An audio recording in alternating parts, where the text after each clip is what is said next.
This is the disturbing South Korea iceberg. Tier 1. Korean War and DMZ. Imagine a border so tense that soldiers on both sides spend their entire shift staring at each other through binoculars, forbidden from making any gesture that could be seen as a threat. A place where stepping over an invisible line could restart a war that's been frozen for over 70 years. That's the DMZ, the demilitarized zone between North and South Korea. To understand how things got this way, let's take a trip back to the war that left behind one of the most paranoid borders on Earth. In 1945, World War II wrapped up, and Japan lost control of Korea, which it had occupied for decades.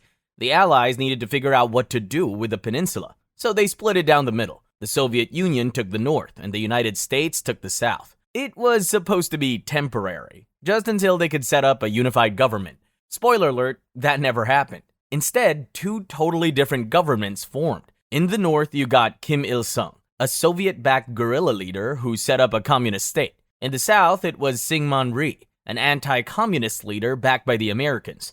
Both of them wanted to reunify Korea, but under their own system. Tensions built for years. And then, in June 1950, North Korea invaded the south. North Korean forces pushed all the way down to Busan, a tiny perimeter in the southeast corner of the country. In a matter of weeks, South Korea was about to collapse entirely when the United Nations, led by the US, jumped in. General Douglas MacArthur launched a counterattack at Incheon, and suddenly the tide turned.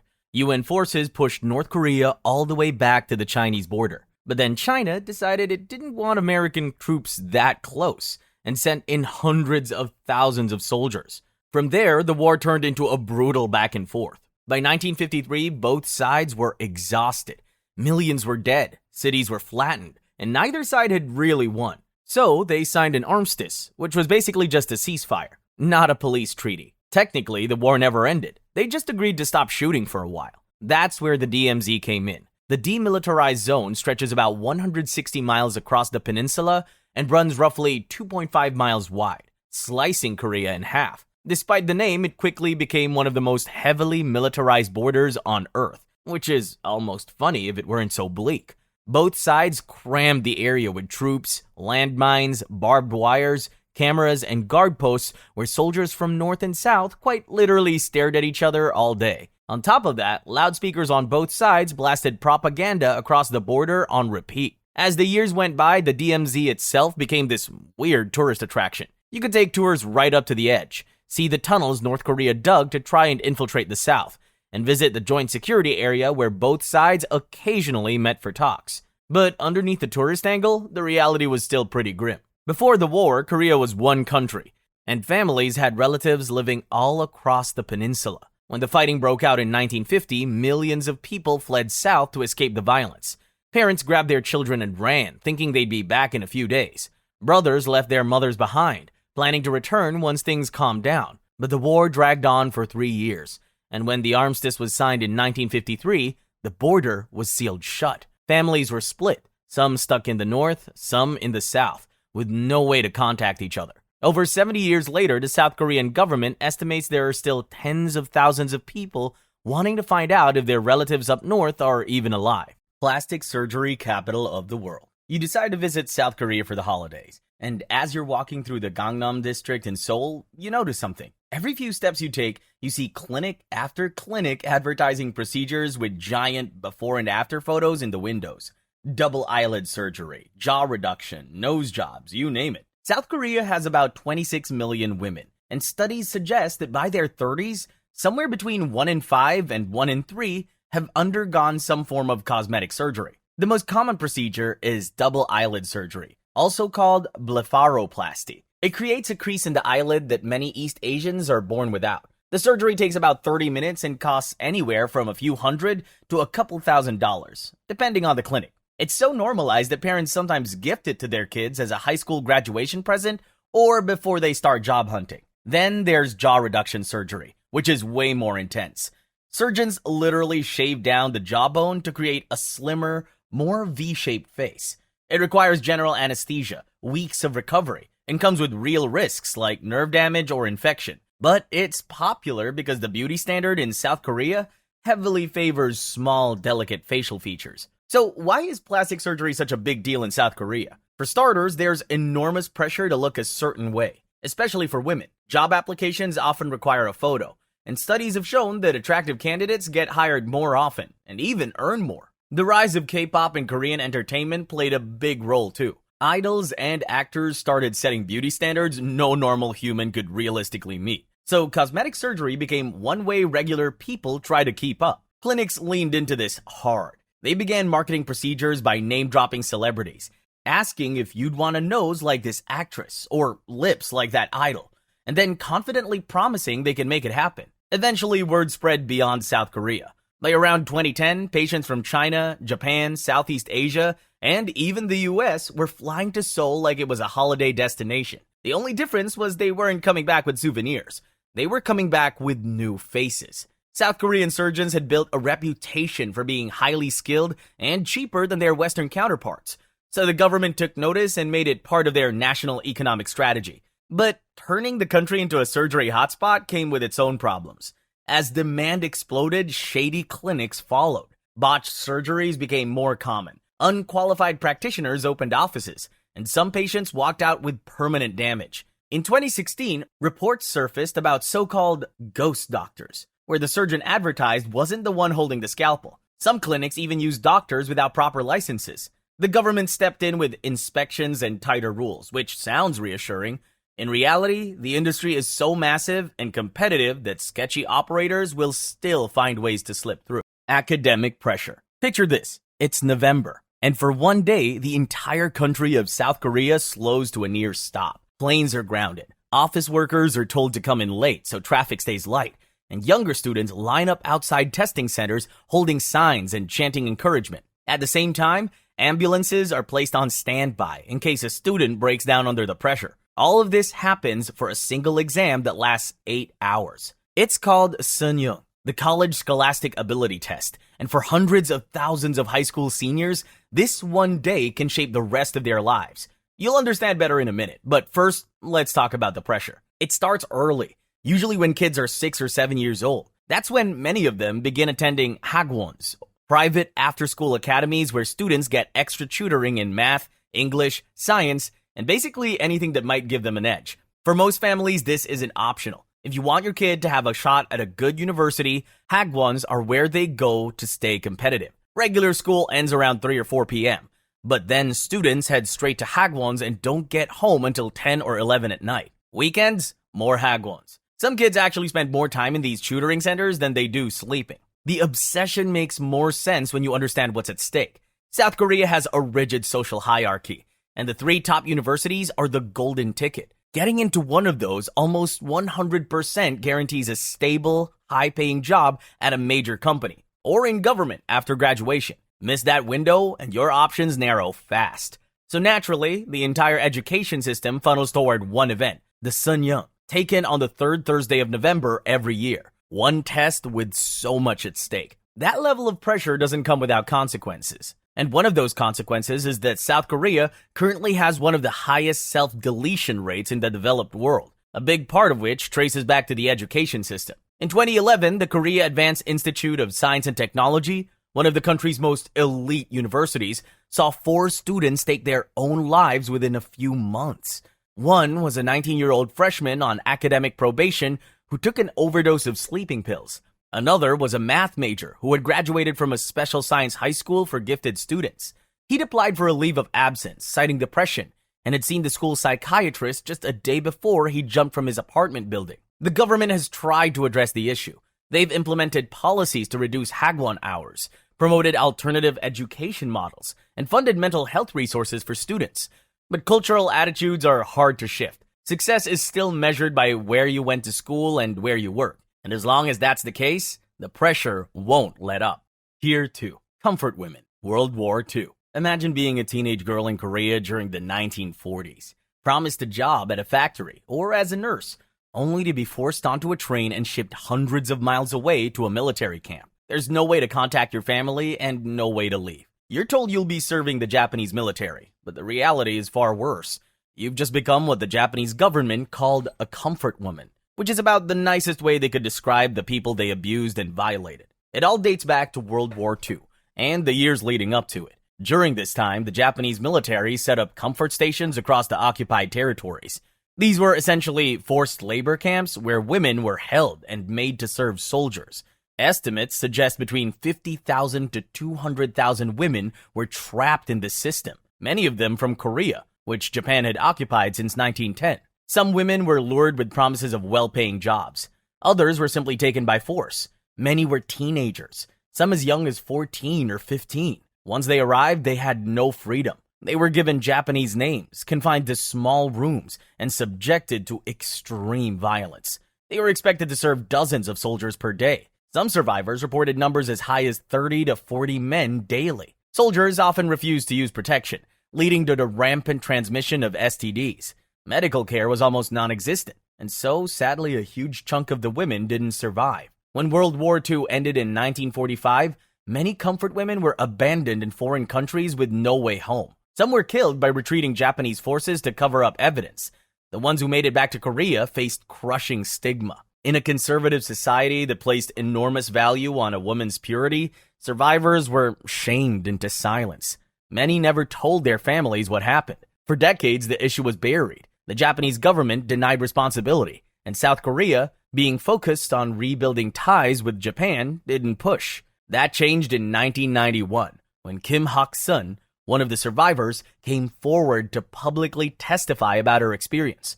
Her testimony broke the silence, and other survivors started coming forward, demanding acknowledgement and compensation from the government that had spent decades pretending none of this happened. Weekly protests began in front of the Japanese embassy in Seoul in 1992. They've continued every Wednesday since, making them the world's longest-running protest on a single theme. It's even in the Guinness Book of Records. The protesters, many of them elderly survivors, hold signs, give speeches, and refuse to let the world forget what happened to them. In 1993, Chief Cabinet Secretary Yohei Kono issued a statement acknowledging the military's involvement and offering an apology. But it was vague. It didn't explicitly admit the government had organized the system, and it didn't come with any real compensation. So the issue sat unresolved for over 2 decades.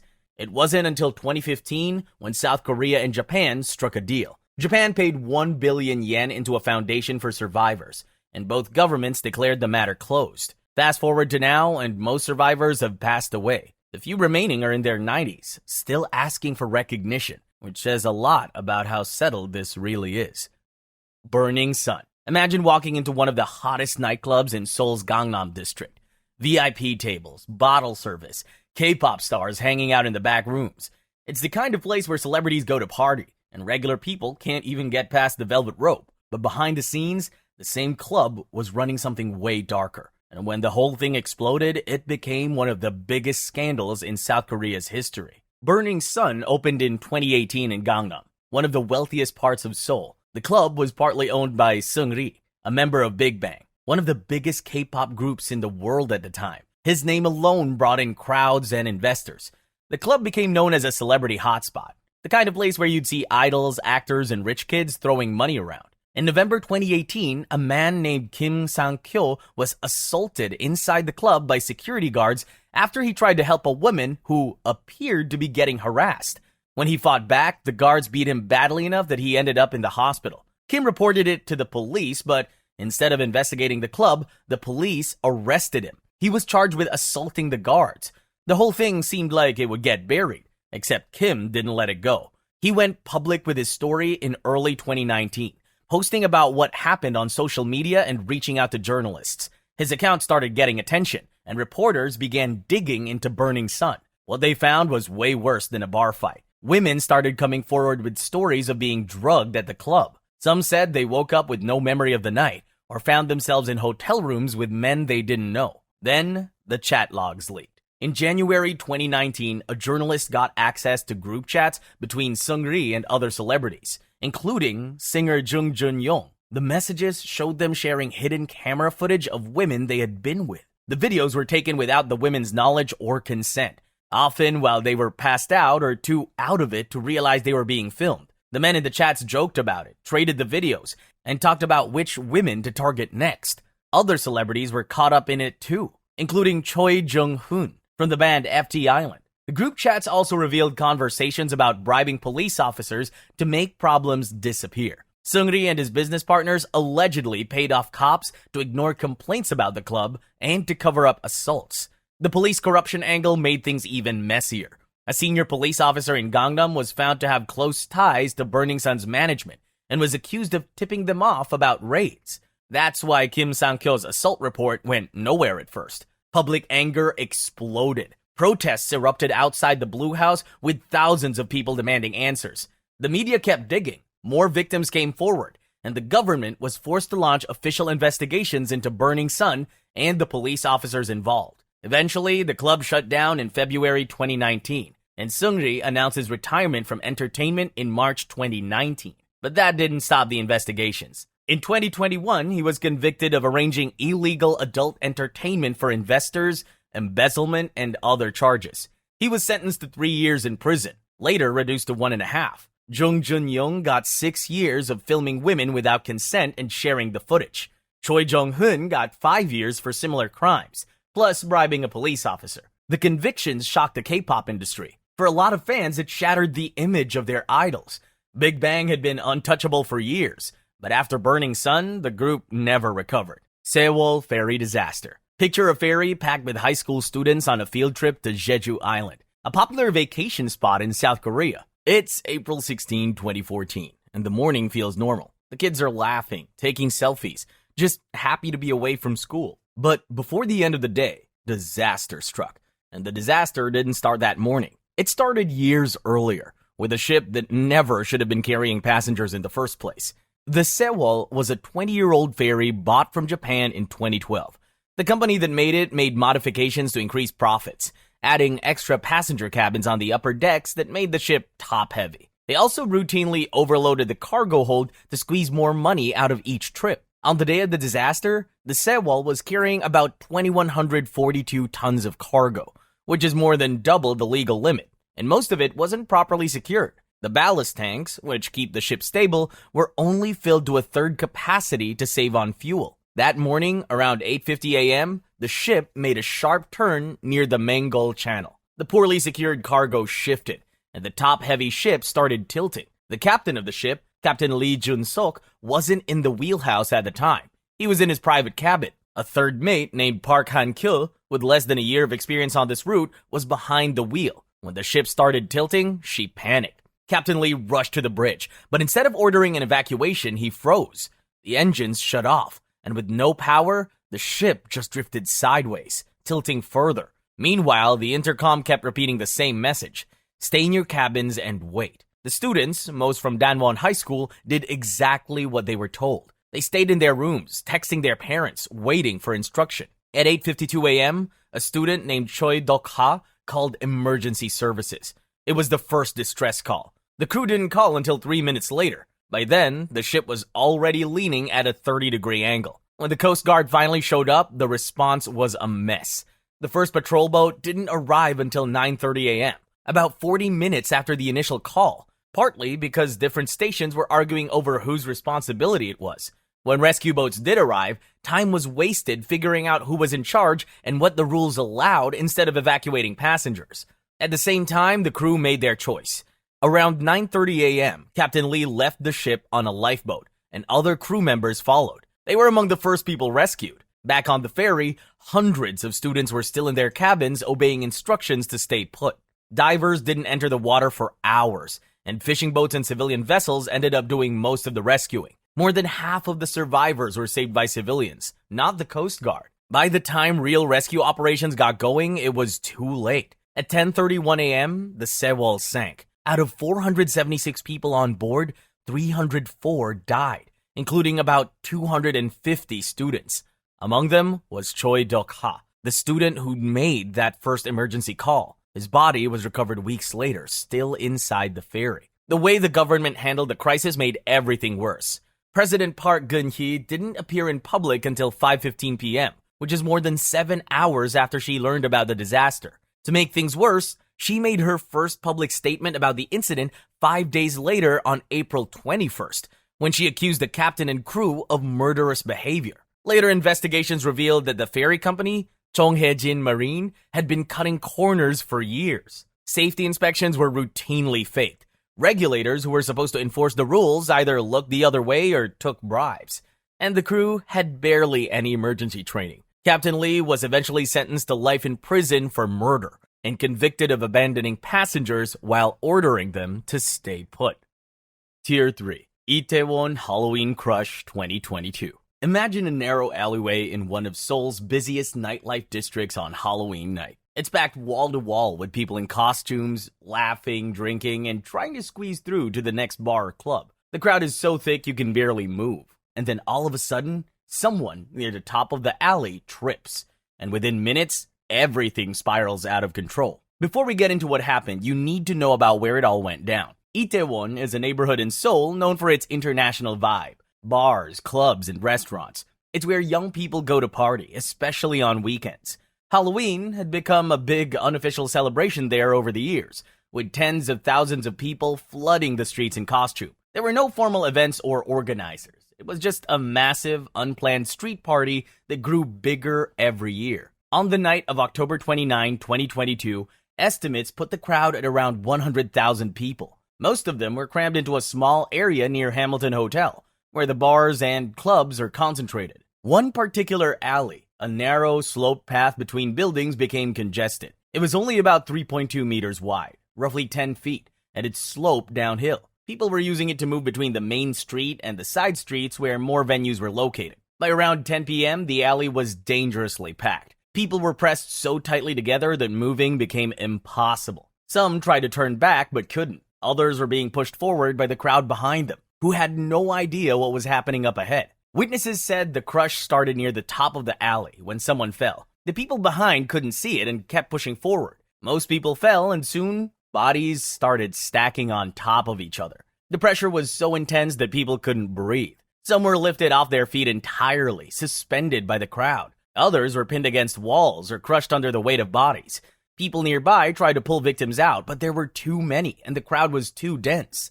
Emergency calls started flooding in around 10:15 p.m., but it took time for responders to even reach the alley because of how packed the streets were. By the time police and paramedics got there, dozens of people were already unconscious or dead. Bodies were laid out in rows as responders tried to figure out who could still be saved. The final death toll was 159 people, with another 196 injured. Most of the victims were in their 20s and 30s. Many were foreign nationals, including people from China, Japan, the United States, and other countries. The aftermath was brutal. Families showed up at hospitals looking for their kids.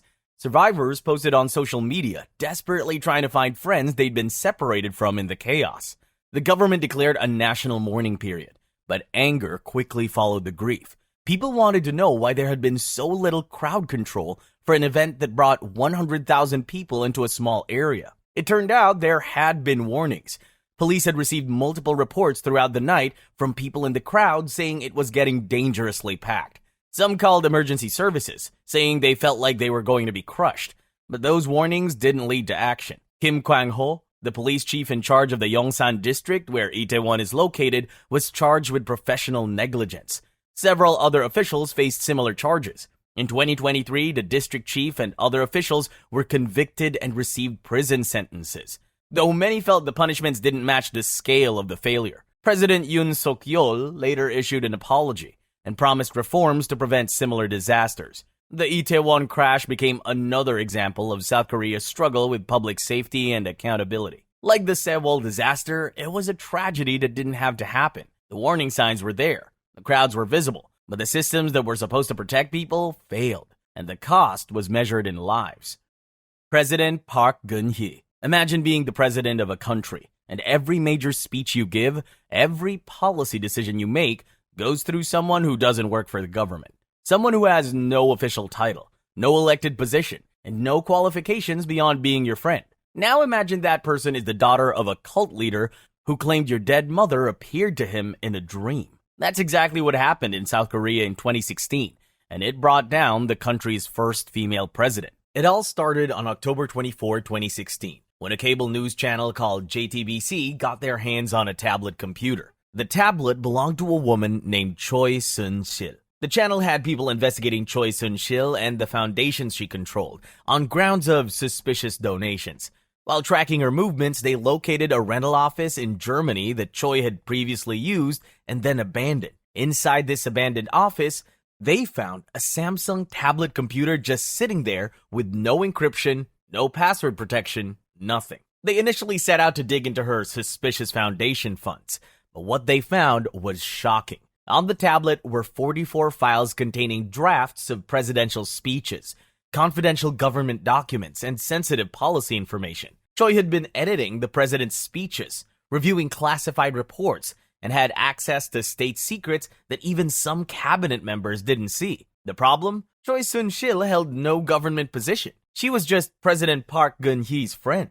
The friendship went back decades, and it didn't start the way you'd expect. Choi's father, Choi Tae-min, was a cult leader who founded something called the Eternal Life Church, which mixed Christianity, Buddhism, and Korean shamanism. In 1974, after Park's mother, who was a member of the cult, was killed by a North Korean assassin, Choi Tae-min approached a grieving 22-year-old Park Geun-hye with a compelling pitch. He told her that her dead mother had appeared to him in his dreams, asking him to help her daughter. Park believed him. Choi Tae-min became her spiritual advisor, and when he died in 1994, his daughter, Choi Soon-sil, inherited a position like it was a family business. For years, Choi Soon-sil operated in the shadows, but once Park became president in 2013, Choi's influence skyrocketed. She didn't just edit speeches anymore.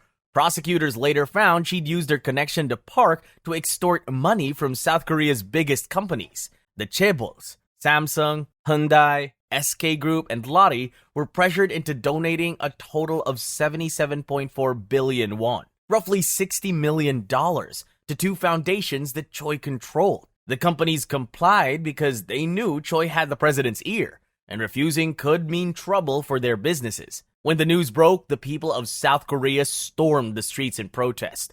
On October 29, 2016, tens of thousands of people gathered in Seoul's Gwanghwamun Square, a massive plaza right in front of the old palace, holding candles. They called it the Candlelight Revolution. Every Saturday for months, the protests grew. By November 12, over 1 million people showed up. By November 26, it was 2 million. The protests were peaceful, but relentless, continuing through one of the coldest winters Seoul had seen in years. President Park tried to save herself. She made 3 public apologies, each one more desperate than the last.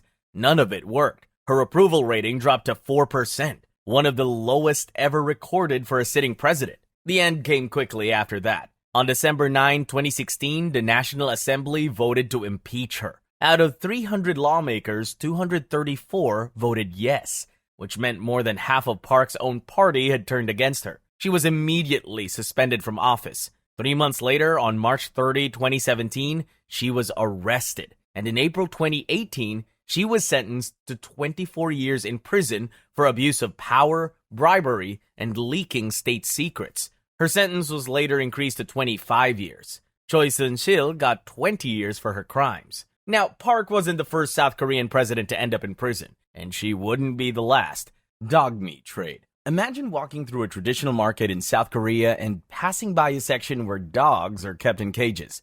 But they're not pets waiting to be adopted. They're being sold for meat. For some older Koreans, dog meat soup, called bosintang, is a traditional dish believed to boost stamina, especially in the summer. The practice of eating dog meat in South Korea goes back centuries and is rooted in times when protein was scarce and people ate what they could. The dish became associated with health benefits, particularly the idea that it could help you endure hot weather or recover strength after illness. It was never mainstream in the way beef or pork is, but it had its place in certain communities and among older generations who grew up eating it. The legal status of dog meat has always been unclear. South Korea's animal protection laws don't explicitly ban eating dogs, but they do classify dogs as pets, not livestock. That means slaughtering dogs for food technically falls into a legal void. The practice isn't officially recognized as legitimate, but it wasn't outrightly banned either. This gray area has allowed the industry to operate for decades without clear regulation, which has led to problems on multiple fronts. The conditions in dog meat farms are often brutal. Dogs are kept in cramped, filthy cages with little access to food, water, or veterinary care. Many of the dogs are breeds commonly kept as pets, like golden retrievers and Jindo dogs, which makes the practice even more disturbing for animal rights activists. However, public opinion in South Korea has quietly flipped over the years. Younger Koreans, especially in cities, are largely done with dog meat, and polls now show most people support banning it outright. International pressure has been building too. Animal rights groups, celebrities, and foreign governments have been side-eyeing the practice for years. And that attention gets especially loud whenever South Korea is about to host a big global event. That's exactly what happened before the 2018 Winter Olympics in Pyeongchang. Protests ramped up, campaigns went viral, and suddenly dog meat was a potential PR disaster. The government solution was temporary silence. Restaurants near Olympic venues were asked to quietly take dog meat off the menu for the duration of the games. Problem hidden, problem not solved. It took until 2024 for something real to happen. South Korea passed a law banning the slaughter and sale of dogs for meat, set to fully kick in by 2027. The law includes a 3-year grace period to give farmers time to transition out of the industry, along with financial support to help them switch to other forms of agriculture. Tier 4. Presidential Curse. Picture this. You get elected president of your country. You've made it to the top. You have power, influence, and the support of millions. But there's a catch. If you look at the history of South Korean presidents, almost none of them leave office with their dignity intact. They end up in prison, dead by their own hand, or watching their families get torn apart by scandal. It's happened so many times that people started calling it the presidential curse. To understand why this keeps happening, you have to look at South Korea's political history, which has always been messy. The country didn't become a democracy overnight. For decades after the Korean War, South Korea was ruled by military dictatorships and authoritarian leaders who held on to power through force, corruption, and rigging elections. Even after the country transitioned to democracy in the late 1980s, the culture of corruption and backroom deals didn't disappear. It just got better at hiding. Let's start with the early presidents. Syngman Rhee, South Korea's first president, ruled from 1948 to 1960. He rigged elections, cracked down on protests, and ran the country like a true dictator. In 1960, mass student protests forced him to resign. He fled to Hawaii, where he lived in exile until he died in 1965. That set the tone for what was to come. If Rhee's exile seemed bad, what happened to Park Chung-hee, his successor, was even darker. He took power in a military coup in 1961 and ruled as a dictator for 18 years. While he's credited with jump-starting South Korea's economy, his methods were brutal. He silenced critics, tortured political opponents, expanded his power through rigged elections. In 1979, he was shot and killed by his own intelligence chief during a dinner. His wife, Yuk Yong-soo, had already been killed 5 years earlier by a North Korean sympathizer who was trying to shoot Park but missed. You'd think the transition to democracy in the late 1980s would have changed things, but the curse followed right along. Kim Yong-sam, who became South Korea's first civilian president in decades, tried to clean up corruption, but his presidency was wrecked by the 1997 Asian financial crisis. After he left office, 2 of his sons were convicted of bribery and tax evasion. Kim himself avoided prison, but his reputation was destroyed. The next president actually seemed like he might break the pattern. Kim Dae-jung was a former political prisoner who won the Nobel Peace Prize for his work on reconciliation with North Korea. He took office in 1998, and for a while it looked like things might be different. But after he left office, 3 of his sons were convicted of bribery and illegal use of influence. Kim spent his final years watching his legacy get dragged through scandals.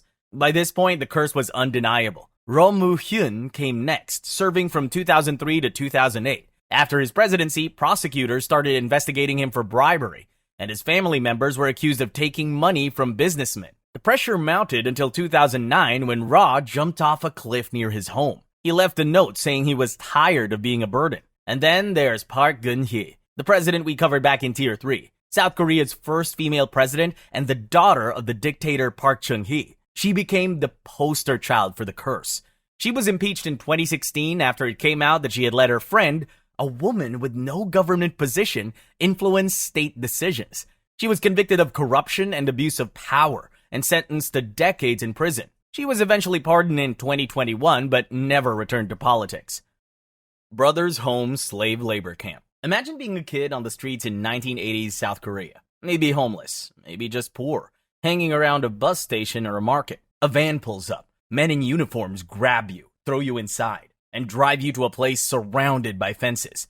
You're told this is for your own good, that you're being sent somewhere to get help. But once you're inside, you realize it's a prison. You're forced to work all day, beaten if you slow down, and if you try to escape, you might not survive. That was Brothers' home. And for over a decade, thousands of people disappeared into it. The place was founded in 1976 by a man named Park In-gun in the port city of Busan. On paper, it was a welfare facility meant to help homeless people, orphans, and people with disabilities.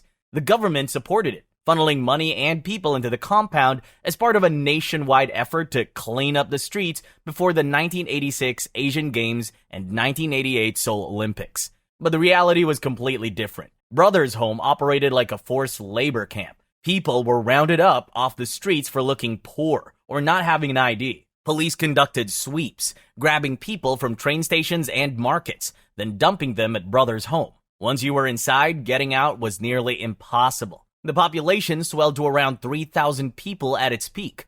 Some were genuinely homeless or orphaned. Others were just in the wrong place at the wrong time. There were children, teenagers, adults, elderly people, and people with disabilities, all crammed into the same facility. The conditions were brutal. Residents were forced to work long hours in the facility's 20 factories, farms, and workshops.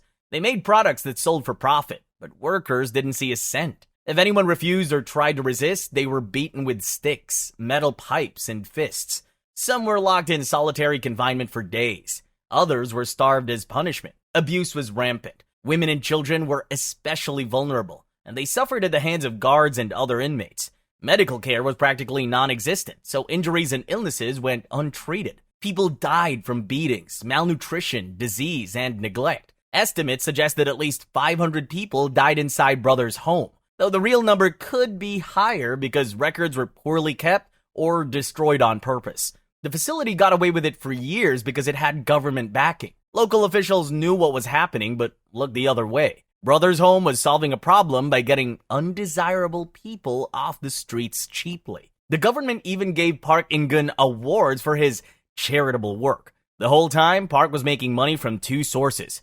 He pocketed government subsidies meant for the inmates' care and profited from the goods they produced through forced labor. The truth started coming out in December 1986, when prosecutor Kim Yong-won went pheasant hunting and stumbled across workers in shabby clothes being guarded by men with wooden batons. Kim investigated, and in January 1987, he raided Brothers' home with the police. Park In-gun was convicted of embezzlement and illegal confinement, but only served a few years.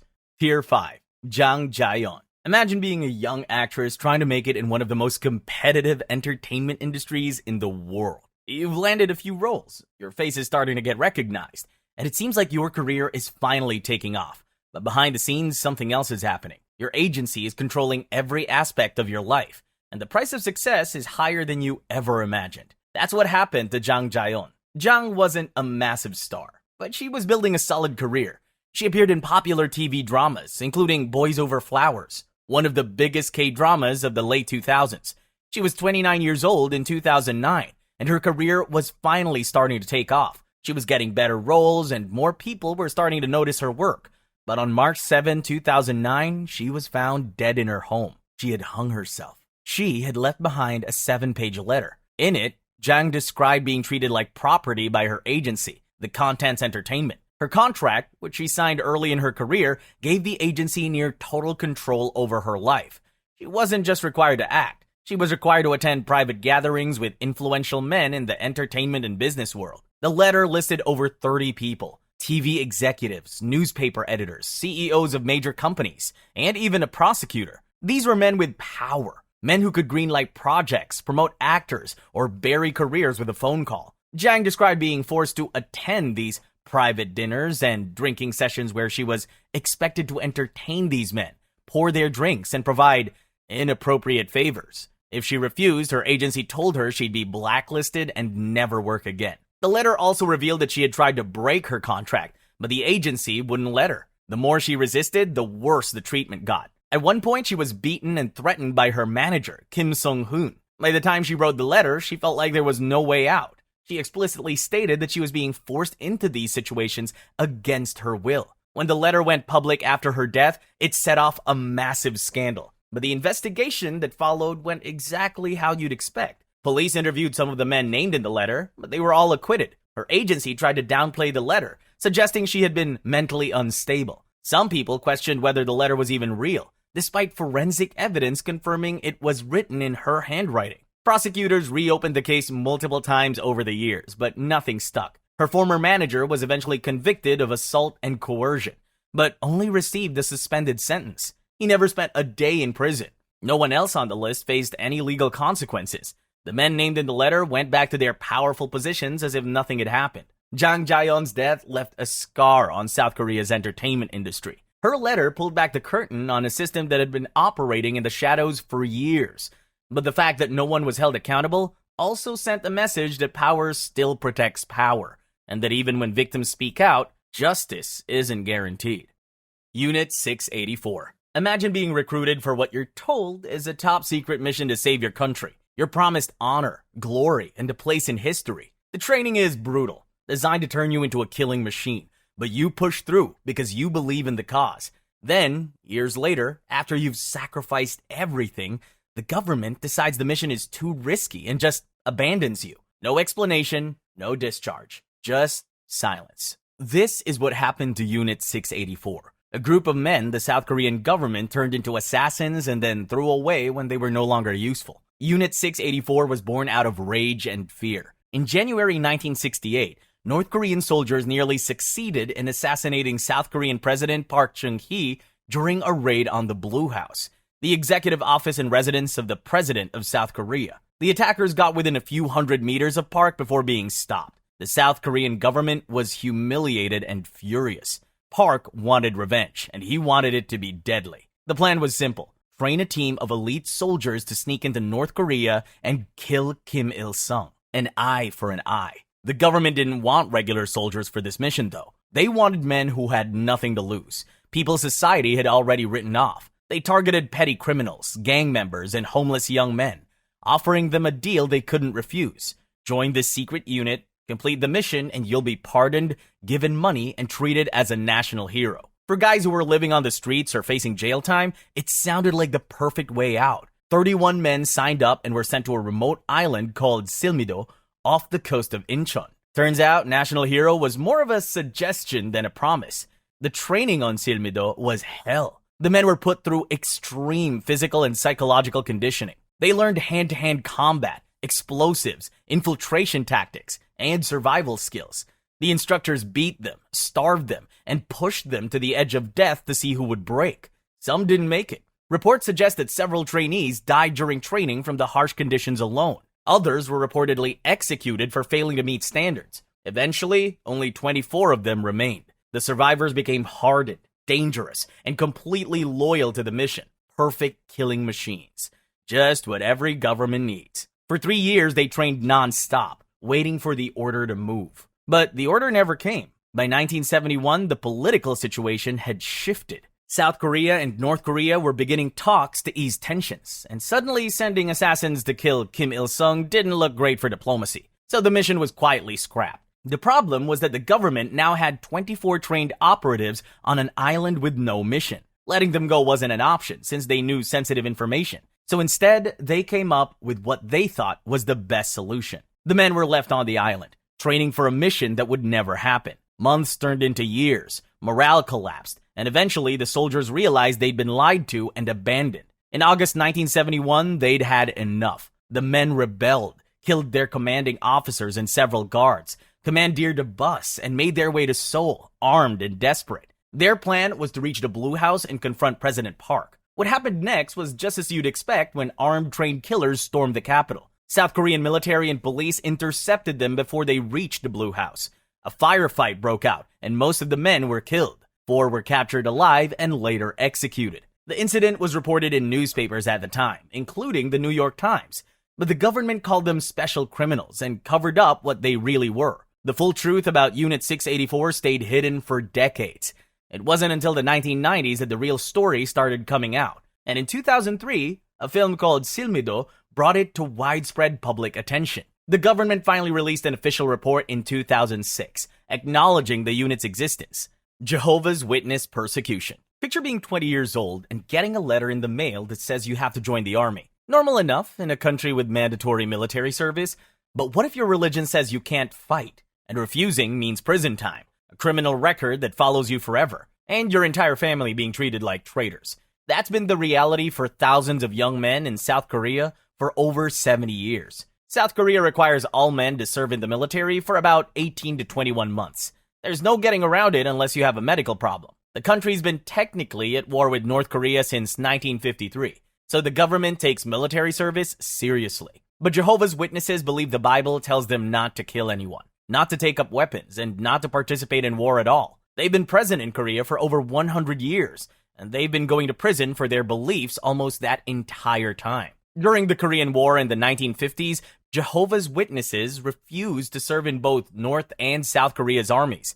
At the time, prison sentences for refusing military service were relatively short, usually a few months to a year. That changed in 1963, when President Park Chung-hee pushed for a 100% sign-up rate. Every man between 18 and 22 had to serve, and refusal now meant an 18-month prison sentence. The 1970s were the worst period. The military government started taking Jehovah's Witnesses teens to training camps by force. High schools made military training mandatory in 1970, and witness students who refused were beaten and forced to drop out. Those who continued to refuse military service were arrested and sent to prison. By the late 2000s, South Korea had imprisoned more people who refused military service than any other country in the world. Over 19,300 Jehovah's Witnesses served time between 1953 and 2018, adding up to over 36,700 years behind bars total. After the release, the criminal records stuck around. Employers wouldn't hire them, especially in the public sector. People treated them like cowards who dodged military service. The stigma followed them for life, and society saw them as traitors who chose their church over their country. In June 2018, South Korea's Constitutional Court finally ruled that forcing people who refused to fight into military service was against the law. The government had until the end of 2019 to create an alternative. Then, in October 2020, South Korea launched a different service program. Problem solved, right? Not quite. The alternative service lasts 36 months, which is twice as long as regular military service. International standards say alternative service shouldn't exceed 1.5 times the length of military duty. South Korea's program is double the time, and it gets worse. The men have to work in prisons. They're rotated between laundry, kitchen, and desk jobs inside jails, and they have to live there the entire time with controlled movements. Almost 900 men are currently doing this work, with another 1,485 waiting to be called in. Tier 6. Chijon Family Gang. Imagine a group of construction workers blowing off steam after a poker game, complaining about money and how stacked the system feels. It's the kind of frustration most people vent about and then forget. But this group didn't forget. They organized, decided certain people deserved to pay for their success, and started kidnapping those they thought were rich. And once things started going wrong, they crossed lines most people never even get close to. The Chijon family wasn't actually a family. It was a gang formed in the summer of 1993 by Kim Gi-hwan, a construction worker who hated wealthy people. At a poker game, he met two others who felt the same way, Moon Sang-rok and Kim Hyun-yang. They spent the night complaining about inequality, and by the end, they decided to form a gang to target the rich. Over the next few weeks, they recruited more members, mostly construction workers and ex-convicts, until they had 7 people. They weren't amateurs. The gang trained on Jirisan, one of South Korea's tallest mountains, learning kidnapping tactics and how to handle explosives.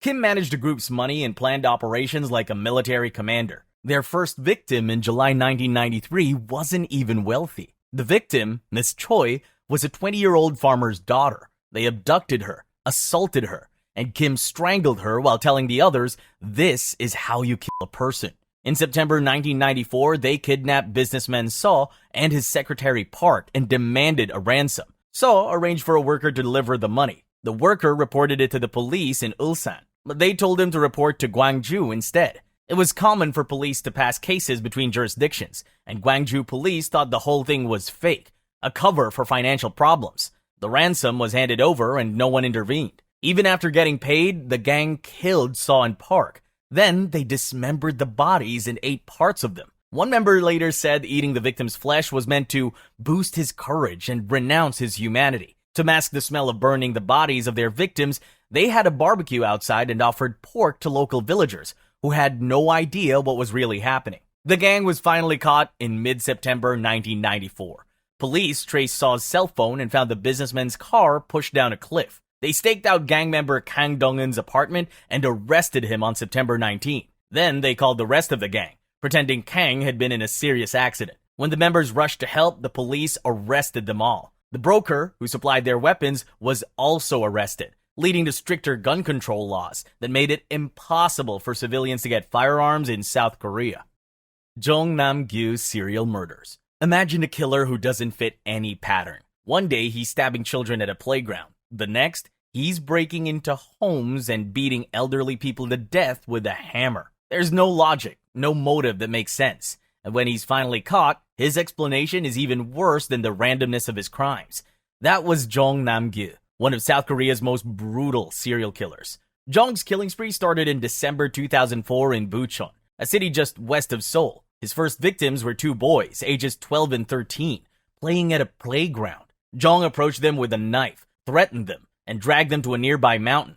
He assaulted them and then strangled them to death. The randomness of it threw investigators off. There was no clear motive, no connection between Jeong and the victims, and no obvious reason why a stranger would target two kids at a playground. The killings didn't stop there. Over the next 2 years, Jeong killed 12 more people and injured 19 others. His victims ranged in age and gender. He killed women, men, children, and elderly people.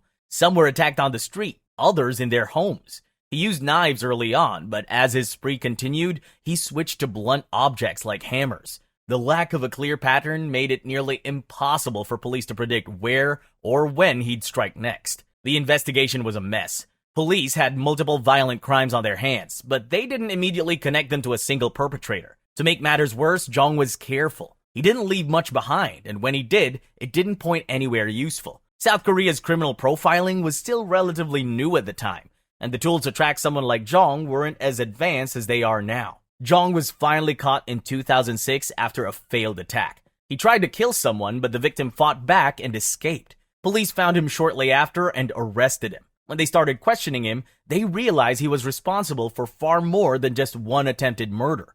Jeong confessed to 14 killings and 19 assaults. He walked investigators through the crimes, describing them in detail without showing any emotion. When asked why he did it, Jeong told police he killed all those people because he wanted to smell more blood because it smells good. When asked if he regretted anything, he said his only regret was getting caught before he could kill 1,000 people. Jeong's case forced South Korea to face the reality of psychotherapy in a way it hadn't before. The idea that someone could kill without reason, without remorse, and with genuine enjoyment was hard for the public to process. Most people assume killers have motives, financial gain, revenge, something that explains the violence.